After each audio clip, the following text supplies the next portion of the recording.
This used to be an inner city problem. But we're starting to see that in the rural areas, it's gotten just as bad or maybe worse. One of the things I heard after I became Attorney General from so many Virginians is they were looking over their shoulders in fear. We have seen a rise in violence, especially in gun violence. This violence is hitting all of us. The effect is devastating. You can walk down the street in certain neighborhoods. You can just buy a gun off of pretty much anyone standing on the sidewalk. This is a problem we have to meet head on. The first time I ever held the gun was when I was real young, though. I think I was like 13, 14. And then in 2000, June 5th at 5 p.m. And that's when I began. After that, my whole life changed for real. I've been gone for pretty much 2 decades, you know what I'm saying? I was raised by pimps or drug dealers or gang members. I saw my father shoot somebody when I was 8 years old. That definitely was life-changing. It definitely is life-changing to know that somebody can just shoot you and your life is over. It sounded like fireworks going off. When I get there, I see her just laying there on the ground. I flip her over, and that's when I seen she was bleeding. We got in the car, got to the hospital, and they told me she was gone. Markia Simone Dixon, because I ain't gonna let her name die. I only had 9 good years with her, 9 years. I'm doing a life sentence without my baby. I'll never get her back.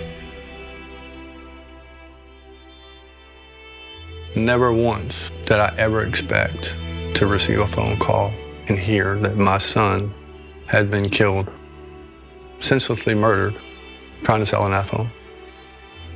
I don't wish that call on my worst enemy because it's a pain that never goes away. I've been exposed to violence my entire life. At one point in my life, that's the only way I knew how to react to anything. I was going somewhere, whether it was to prison or to die while it was happening. I didn't care. Everybody needs to start standing up for what's right.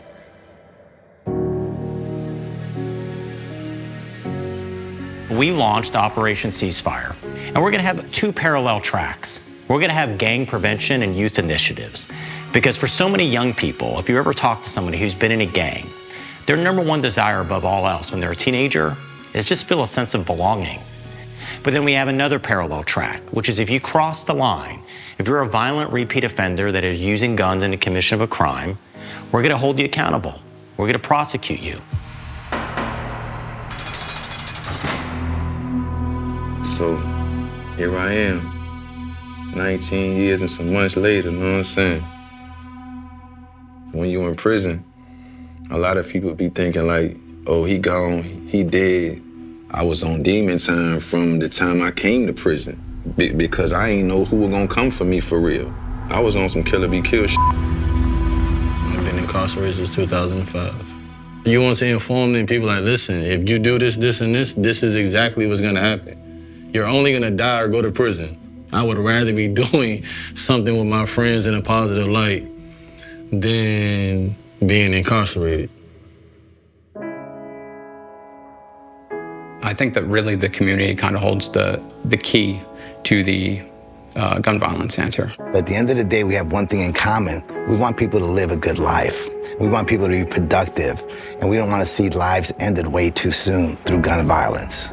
I think the gun violence comes from a void that people have in their lives. A lot of these young people that don't have the parents at home or a role model, a positive role model makes a huge difference. There are people out there that care, and if you want to do better, you can. There are good people in this world, and I believe that. What do we do to get more people involved? We keep talking about it. We keep talking about it. No one's untouchable. It's not about race. It's not about how much money you have. It's not about what neighborhood you live in. Gun violence happens everywhere. It impacts people of all levels. I get out in these communities and I don't care who you are. You got a heart somewhere.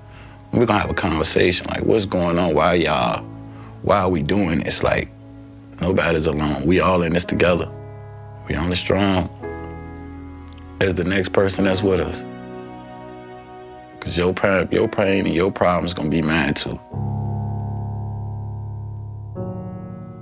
The best advice I would give to young people is like, follow my lead and listen to me. Find a love for positivity like you find love for negativity. That's the beginning of progress, to find a love for doing right.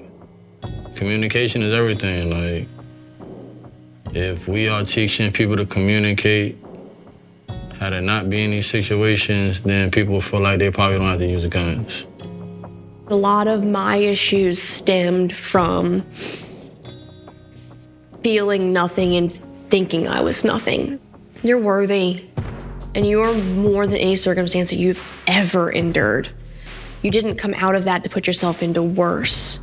The road that you're on is really a challenging road. It leads to two things: incarceration or death.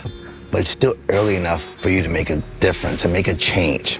And then you become a contributing member to the society. And then you start seeing how beautiful we are, how much beauty there is in us and in our families and our communities that we must fight for all the time. We live in this remarkable country in which we have freedom. That means the freedom to chart your own destiny. In America, it doesn't matter where you came from, it matters where you're going. So make the right choices and the right decisions so you can go chase your dreams. I'm a parent myself, and I think every parent, when they take their child to school, above all else, even before wanting and desiring them to get a great education, you want, above all else, bring my child home safe. Right now, what we want to do is we want every child to be able to go to school, live their best life, and above all else, we don't want any child to be looking over their shoulder in fear. That's my pledge to you as Attorney General.